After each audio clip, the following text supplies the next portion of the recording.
కొబ్బరి నీరు త్రాగాక కొబ్బరికాయను పట్టించుకోరు. అలాగే బ్రహ్మానందానుభూతి పొందిన వారు శరీర సుఖాలను పట్టించుకోరు. కొబ్బరి నీరు త్రాగాక కొబ్బరికాయను పట్టించుకోరు. అలాగే బ్రహ్మానందానుభూతి పొందిన వారు శరీర సుఖాలను పట్టించుకోరు. దీని అర్థాన్ని తెలుసుకుందాం. మీరు ఒక రమణ మహర్షిని చూడండి, షిరిడి బాబాని చూడండి, వివేకానందాన్ని చూడండి, అయితే ఎవరినైనా చూడండి. ఆ అనుభూతి పొందిన వారిని ఎవరినైనా మీరు చూసినట్లయితే, మన పత్రికారిని కానీ, వాళ్ళ శారీర సుఖాలకి అస్సలు ప్రాముఖ్యం ఇవ్వాలి. ఎంచేతంటే శారీరక సుఖాలు సుఖాన్ని మాత్రమే ఇస్తాయి. గుర్తుపెట్టుకోండి, శారీరక సుఖాలు సుఖాన్ని మాత్రమే ఇస్తాయి, ఆనందాన్ని ఇవ్వలేవు.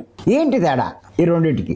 సుఖం అన్నది తాత్కాలికం, ఆనందం అన్నది శాశ్వతం.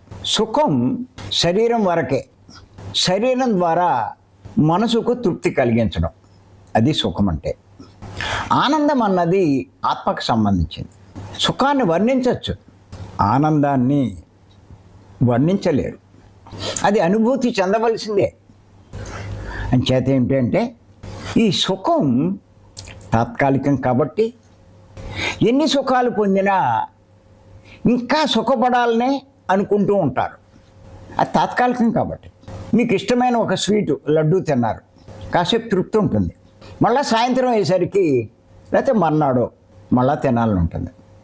ఏసీలో పడుకున్నారు, తృప్తి పడతారు.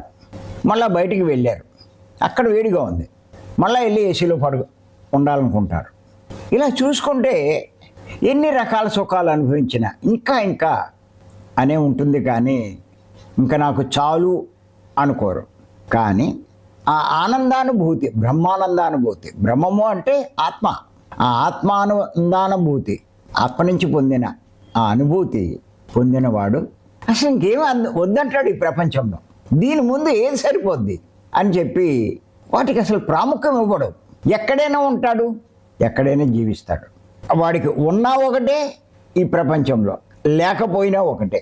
ఎందుకు అంటే వీటి మించినటువంటి ఆనందాన్ని వాడు పొందుతున్నాడు కాబట్టి.